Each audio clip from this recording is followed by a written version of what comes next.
Hello, hello! Olá, tudo bem? Good evening, good night or good morning. Ezequias Lourenço, seu amigo de todas as quintas-feiras. Estamos ao vivo hoje, dia 1/10, 20 horas e 16 minutos. Você está assistindo o seu, o meu e o nosso programa Você em Foco, Desenvolvendo Pessoas.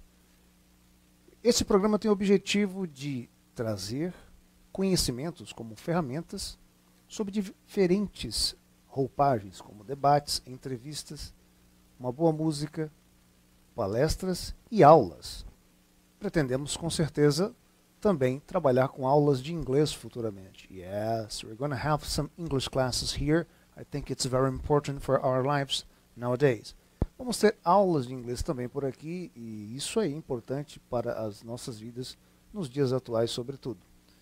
Mas hoje eu trarei uma reflexão, um bate-papo com você sobre um assunto muito interessante. O tema da nossa reflexão, neste momento que você está assistindo aí pela Web TV ou ouvindo aí pelo podcast, é esse aqui, ó. Os nossos demônios. É isso mesmo que você ouviu, os nossos demônios. Nós vamos, desde a etimologia da palavra, vamos estudar um pouco, obviamente, sobre um pano de fundo, até mesmo teológico, filosófico, para o significado desta palavra, demônios, né? E as implicações que trazem na vida, na literatura e também na teologia. Faremos isso com base na obra O Drácula. Você já ouviu falar dessa obra? Já ouviu falar, Nani? Drácula, aquele ser de dentes caninos afiados, pálido, misterioso. Hoje o nosso bate-papo vai estar bem misterioso. E quem escreveu foi Bram Stoker, né? Um irlandês que mora depois em Londres por bom tempo, fica 27 anos numa companhia teatral, e ele é um ensaísta, um romancista, também trabalhou com teatro, e ele escreve esta obra após muitos anos de pesquisa, né, que ficou como um legado por gerações. Ela tem sido reeditada em vídeos, em livros, no cinema e até mesmo em outras roupagens, como por exemplo o Crepúsculo, né? Seria uma nova roupagem do Drácula, mas sempre é bom a gente conhecer a história no original. Essa questão aí do Drácula, né? Ele está nos cinemas e principalmente os pequenininhos, os mais jovens, né? Morrem de medo assistindo Drácula, né? E realmente é algo assustador, principalmente para quem é apresentado, é introduzido aí a assistir ou ter contato com essa obra de alguma forma. Eu quero ler aqui uma parte, um exemplar das Sagradas Escrituras, está aqui do meu lado, a carta universal do apóstolo Tiago, no capítulo 1, versículos 13 e 14. Diz assim: ninguém sendo tentado diga, de Deus sou tentado, porque Deus não pode ser tentado pelo mal e a ninguém tenta. Mas cada um é tentado quando atraído e enganado, engodado, iludido por sua própria concupiscência, ou seja, pelo seu próprio prazer, pelos seus próprios desejos, e não resistir àqueles desejos, né? E depois esse prazer sendo concebido, ele nascendo dentro do interior da pessoa, dá a luz ao pecado, né? O pecado vem à tona. O pecado, o erro, e o pecado vindo à tona, sendo consumado, vai gerar a morte. Toda dádiva e dom de Deus é perfeito, vem do céu e não tem sombra, não tem dúvida e nem sombra de variação. E nós temos um grave defeito em transferir a culpa. A culpa pelos erros, pelos fracassos, pela falibilidade humana, né? Isso é condição humana, cedo ou tarde, mesmo querendo fazer o bem, mesmo nos esforçando o máximo, a gente erra. Tá? A gente encontra, né, aquela pedra no caminho, como dizia Carlos Drummond de Andrade, né? há uma pedra no caminho. No caminho há uma pedra. De sorte que a nossa justiça é como a lama. A nossa justiça é como um monte de pano sujo e fétido. A justiça humana, ela apenas por aproximação, por sombra, ela consegue visualizar e vislumbrar as coisas a ponto de trazer um ponto de equilíbrio aí para a sociedade. O texto aqui diz que Deus não tem essa capacidade moral, intencional e proposital de dele emanar, fluir o erro, o pecado, a ponto de contaminar, a ponto de influenciar na sua criação. Mas toda a criação está, de certa forma, contaminada, de certa forma prejudicada, defectiva, né? Por conta da escolha da criatura mais inteligente e que, segundo os pensadores cristãos, os teólogos, os teóricos do pensamento, eles dizem que o ser humano, ele escolheu, por ser uma criatura a mais inteligente de todas, sendo criada à imagem, conforme a imagem e a semelhança do eterno Criador, esse ser humano, em algum momento de sua história, logo no início de sua existência, ele acaba escolhendo errar. E esses dias eu, raciocinando, pensando, coloquei até uma frase aí nas redes sociais, dizendo que nós, tão somente a nós, cabe escolher a nossa atitude, a nossa reação àquilo que está sendo posto diante de nós. É como se alguém te desse um copo de veneno. Você sabe que é veneno, você sabe as motivações, você sabe os meandros, você sabe os meios pelos quais aquilo possa ter chegado até a sua mente, ter chegado até a sua mão, ter sido colocado perante você, e novamente fazendo aí essa metáfora do copo de veneno. Cabe a você pegar o copo, deixa eu pegar a xícara aqui para poder aproveitar e beber água, tá, gente? Ô Nani, isso aqui não é veneno não, hein? É água, foi eu que coloquei. Mas eu confio em você, você é um camarada da gente boa. Cabe a você fazer esse movimento aqui, ó. E beber o veneno ou não. E você sabe que se você beber o veneno, você vai se prejudicar.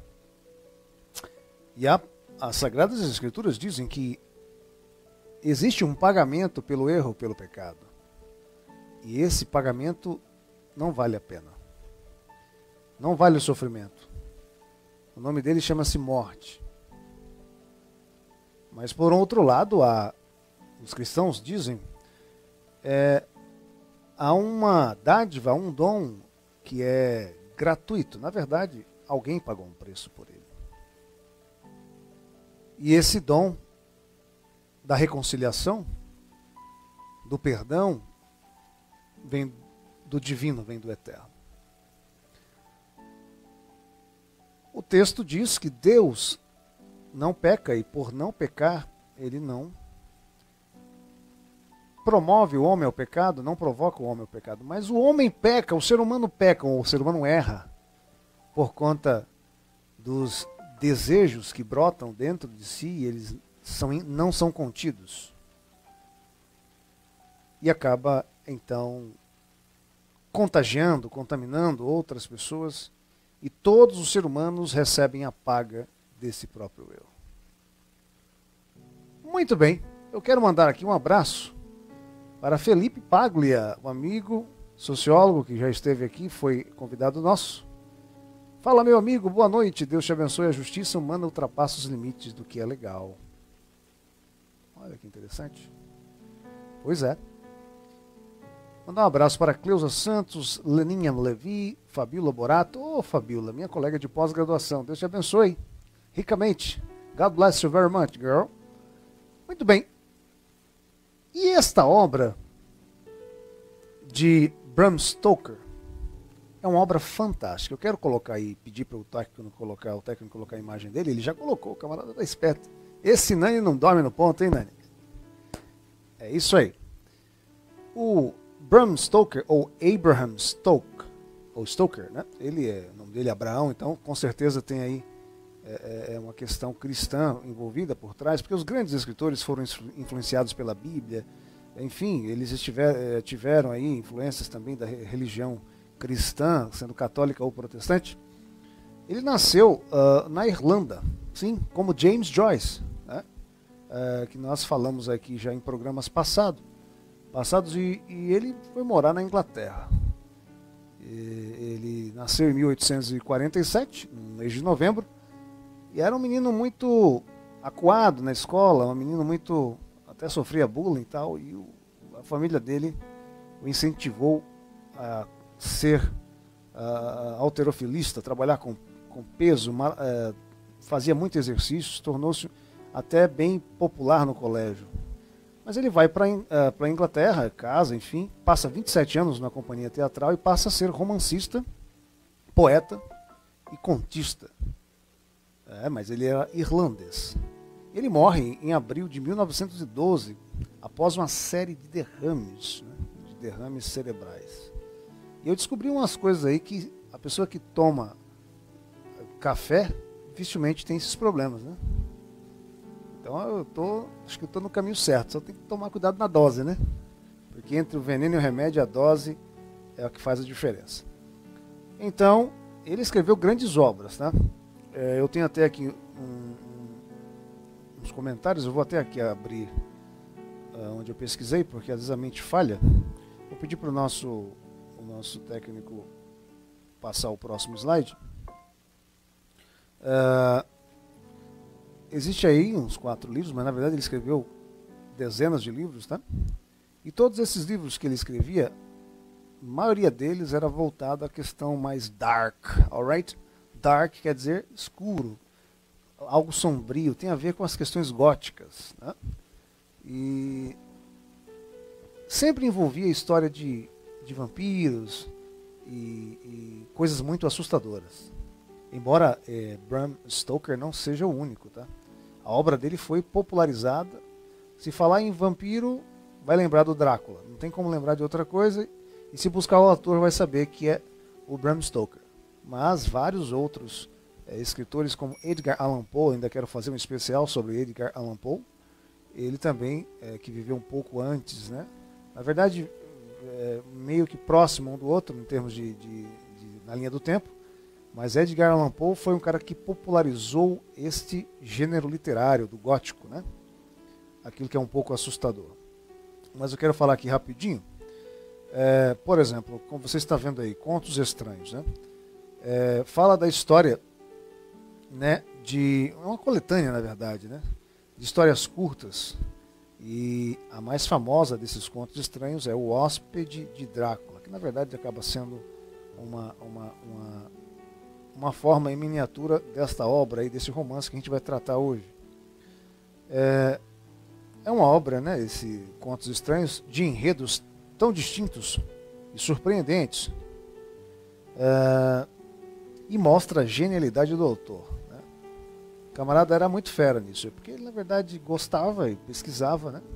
Na verdade ele passou a trabalhar para um ator e passou a viajar muito com esse ator para vários lugares, porque enfim, o networking, né, os relacionamentos, apresentando-se em teatro, ele também foi dramaturgo e tudo mais, e ele conheceu pessoas de diversos escalões, pessoas que também, de diversos matizes culturais, ele passou a ter, aí, e era uma pessoa inteligente, obviamente, e isso ajudou ele na pesquisa, né, nas pesquisas para chegar nessa obra-prima, O Conde Drácula. Mas ele escreveu, para chegar nessa obra-prima, várias obras, né?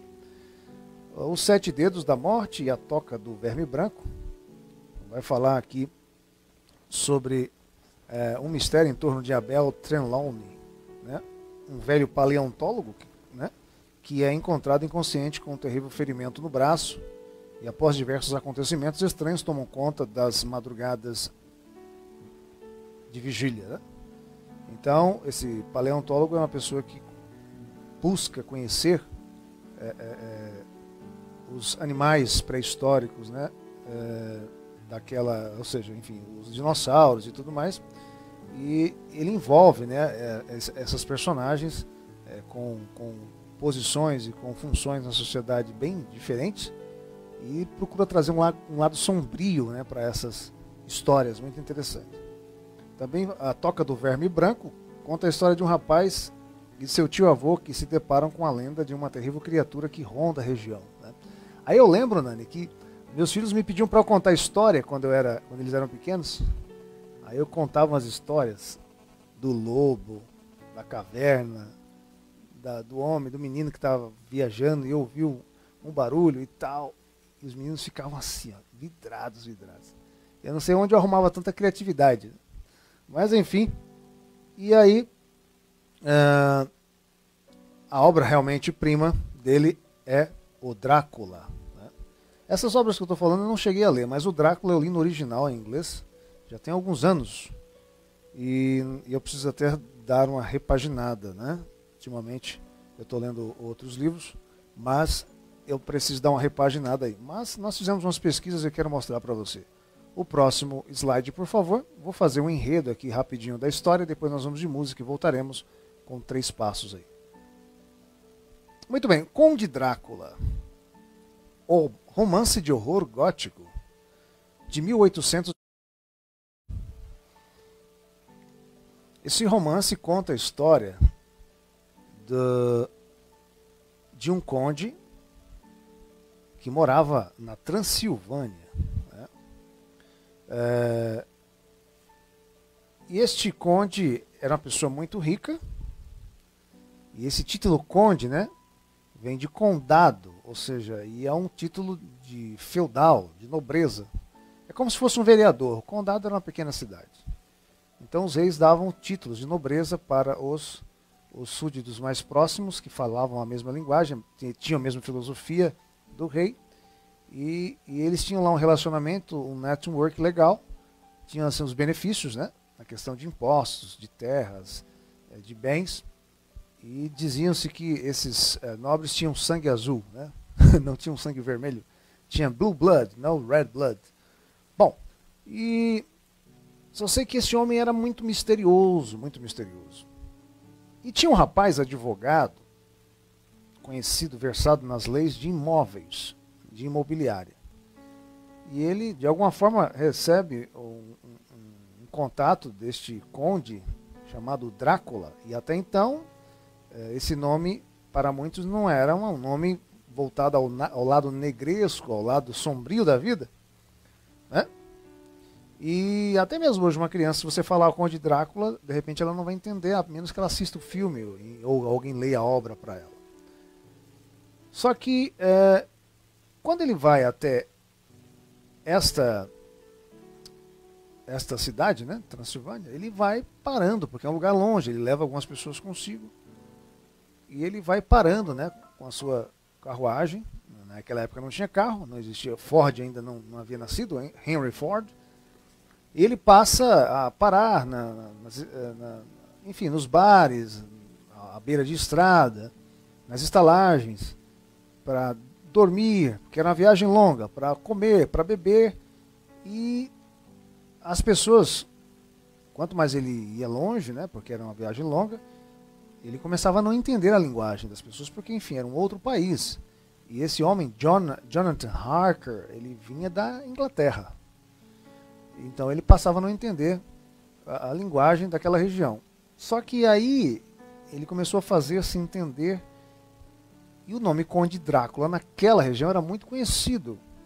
E quando ele falava que havia recebido o convite de Conde Drácula, as pessoas tentavam avisá-lo, mas a linguagem não era tão... a comunicação não era tão fluida, a ponto de não conseguirem passar o recado para ele. Mas ele começou a perceber alguma coisa estranha, que todo lugar que ele ia, quando ele falava que ia até o Conde Drácula, as pessoas tentavam falar para ele, olha, que não é um bom lugar, esse conde não é bom, ele não é tão bom quanto parece, ele parece ser nobre, tem todo o jeito, os trejeitos, a ética de nobre, mas ele tem um lado sombrio. E quando você chegar lá, a coisa vai mudar, pode mudar de figura, você pode estar em perigo, você e os seus compatriotas e tudo mais. Acontece que ele acaba chegando, até porque ele vai a trabalho, ele vai ganhar um dinheiro, enfim, ele vai... o Conde Drácula queria morar na Inglaterra, queria sair da Transilvânia para morar na Inglaterra, na Terra da Rainha, né?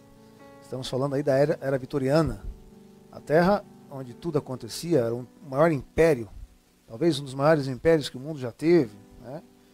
E é claro que eu não posso comparar com o grego, com o romano, porque cada um foi no seu tempo, né? Não posso comparar com o otomano, mas a Inglaterra foi considerada a rainha dos mares por 100 anos, teve colônias na Inglaterra, dominou a Índia, tanto é que Mahatma Gandhi fez a sua caminhada, o advogado, né?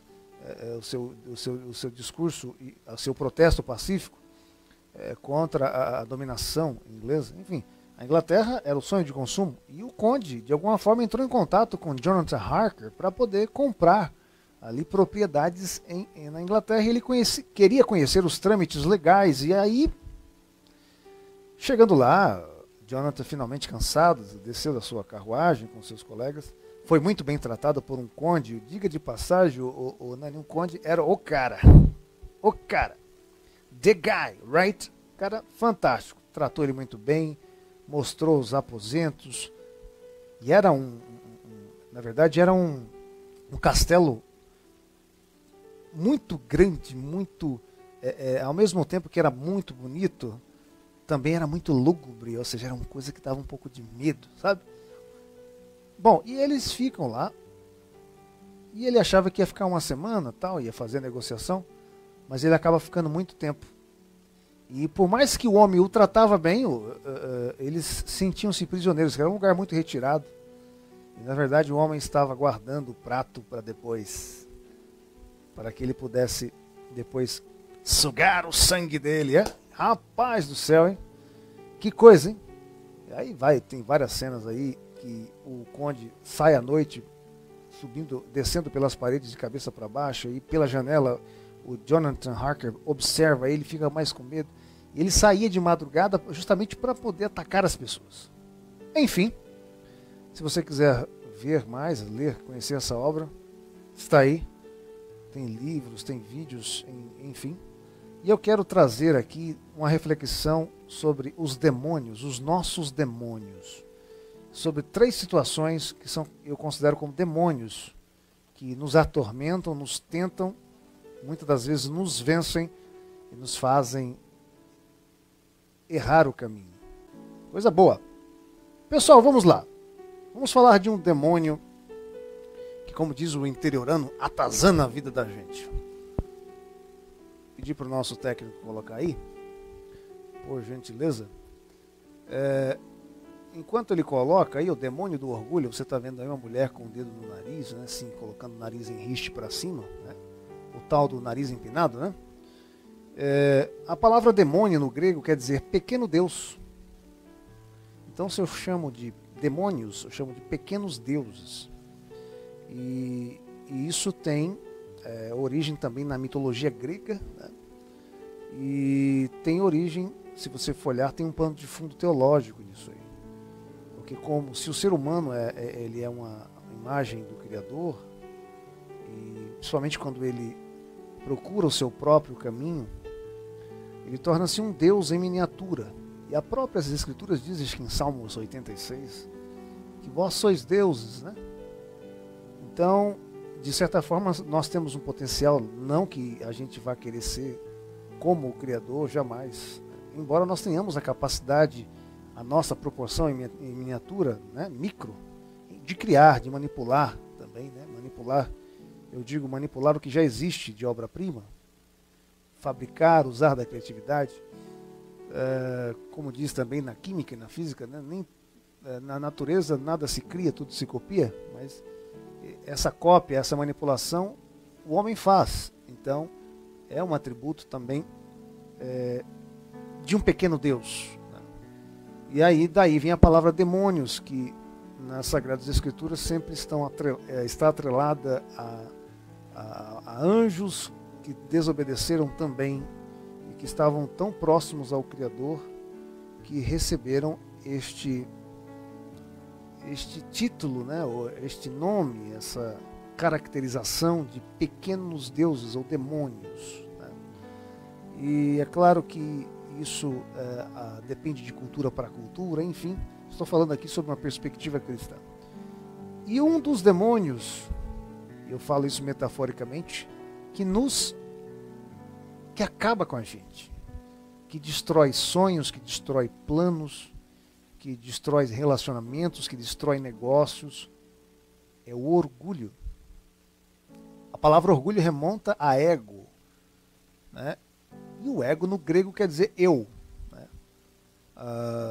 Aquela pessoa que não tem a capacidade de, muitas vezes, abrir mão da sua opinião ou da sua razão, de alguma forma.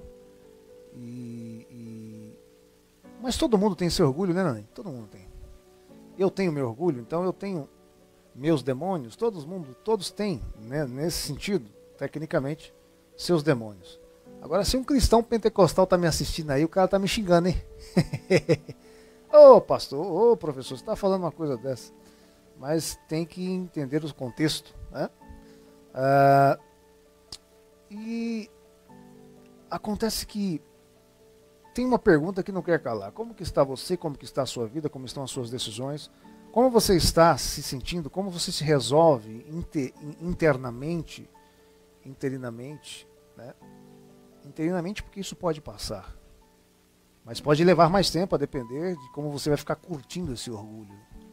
Onde esse orgulho vai te levar? Tá? E nas Sagradas Escrituras temos um homem, Saul, foi muito orgulhoso, muito orgulhoso. Mesmo sabendo que foi destituído pelo Criador, ele procurou ficar roendo o osso, Nani, até o fim. E o fim dele foi trágico. Né? Nós temos também um casal, né? Ananias e Safira. Chegaram lá perante o líder da comunidade cristã pequena, né? Chamada O Caminho. Depois tornou-se conhecido como cristão, né? Ou seja, o cristianismo, com século IV, falando aí já dos romanos, né? Eles não admitiram que haviam roubado, que haviam mentido com relação à entrega da contribuição para a comunidade. E aquele orgulho acabou a própria vida deles, né? Eles pagaram com a própria vida. Que preço você, meu amigo, minha amiga, meu jovem, está disposto a pagar por causa do seu orgulho? Esses dias eu estava aconselhando uma menina. E ela sentou e falou, realmente, eu sou muito orgulhosa. E a ponto assim, ela se confessando, de não pedir desculpa, de não pedir perdão. Eu falei, eu conheço alguém assim, eu tenho também pessoas próximas a mim assim, que não, até hoje, já vão para casa dos 70 anos, mas não pede desculpa. Rapaz, como que o ser humano né? Não consegue dar ré. Então o orgulho derruba a gente. O orgulho derrubou reinos, derrubou o Império Romano, né? Justiniano. O orgulho derrubou os Césares, homens que se intitulavam pequenos deuses. Tá? Temos que ter cuidado. Próximo demônio. O demônio da inveja. Aí você está vendo duas meninas conversando, uma brunette e uma blonde, uma morena e uma loira, e um rapaz logo à frente, de braços cruzados. Estou descrevendo aqui para você que não está podendo assistir, mas está ouvindo pelo podcast. Ele está com uma cara não muito feliz. Então está retratando a inveja. Então a inveja também é um demônio que só faz a gente andar para trás. Quem tem inveja só anda para trás. Coloca a mão, não dá certo. Porque não tem compaixão, não tem complacência. como diz ali na cultura grega, não tem o toque de Midas, onde ele coloca a mão não vira ouro, se desintegra. E isso é muito perigoso, né? Nós vemos nas Sagradas Escrituras situações dessas, né? Em meio aos apóstolos, né? Tinham os que eram mais próximos, e a própria história da igreja, você não vê muito isso nas Sagradas Escrituras, mas se você for ler a história da igreja, houve sérios problemas entre Paulo, Tiago, né? Problemas semelhantes, porque eles eram seres humanos, né? Eles também tinham seus demônios, eles expulsavam o demônio de outros, mas tinham os deles. Pois é, parece uma contradição, mas não é. Às vezes a gente está apontando o dedo para alguém, mas nós temos aqui, ó, como diz o ditado, 3 dedinhos apontados para nós. E eu sou da opinião que nós devemos sim estimular, elogiar, incentivar, somente os mais jovens, né? Do que apenas apontar o dedo. Na verdade, quando esses sentimentos ou esses pequenos demônios, que podem se tornar grandes e avassaladores, se aproximarem da gente, a gente tem que saber se posicionar perante eles. Como disse lá o Eterno a Caim, olha, o mal bate sempre à tua porta. Você que vai saber, ter que decidir aí, você deixa entrar ou não, né? Então, vamos rever as nossas posturas, o nosso conceito, o nosso preconceito, a nossa visão, o nosso discernimento das coisas, a fim de que possamos, sim, se alegrar e ajudar as pessoas que também têm talentos como nós. Pessoas que também têm talentos, a fim de que as gerações possam seguir e ter a sua continuidade. Então, eu não posso ir mais muito longe com relação ao horário, né? Vou pedir mais o técnico mais 5 minutos e para nós falarmos do próximo demônio, com base em Drácula, de Bram Stoker. Aí você está vendo 3 máscaras, né? Uma de frente, 2 de lado, né? Perfil. E isso me lembra o teatro inglês de Shakespeare. Aliás, eu preciso fazer um especial sobre Shakespeare, porque falar sobre literatura e não falar sobre Shakespeare é um pecado, é uma armadilha. Naquela época as mulheres não podiam atuar. Elas só ficavam na plateia observando os homens. Para fazerem papéis femininos precisavam se travestir e colocar máscara, roupas, entonar a voz de uma forma diferente. Então, aqueles atores, a própria palavra diz, né? Ator, aquele que atua, não estavam sendo quem realmente eram. E quem mente, ele assume diversas facetas no palco da vida, nos relacionamentos, onde a pessoa está radicada, a pessoa está envolvida, tanto na postura, quanto na linguagem, quanto naquilo que ele ou ela acredita. Está sendo mentiroso, mentirosa. Isso é um demônio. E diz o ditado, né? A mentira tem perna curta. E o único apóstolo, evangelista que escreve isso, em outras palavras, é Lucas. Ele diz assim, tudo que está, é o doutor Lucas, que foi médico, né? Me parece que também, segundo a teologia, ele foi médico de Paulo. Tudo que está encoberto um dia aparece. Nem que seja nos livros, mas aparece. Porque com a verdade nada prevalece. Você pode mudar o discurso, não prevalece. O texto já diz, você conhece a verdade e ela vai te libertar. You get to know the truth and it will let you free. You get to know the truth and it will let you free. Conheça a verdade e ela vai te libertar. Então, seja verdadeiro, seja verdadeira. Não faça como Ananias e Safira, como já falamos aqui, mentiu. Ou mentiram. Não faça como fizeram, né, quando o Yeshua, o Jesus Cristo, mais conhecido ocidentalmente, Ele foi levado às pessoas. Olha, vocês têm a oportunidade aí de soltar esse homem, que eu não vejo culpa nele, disse Barrabás, né?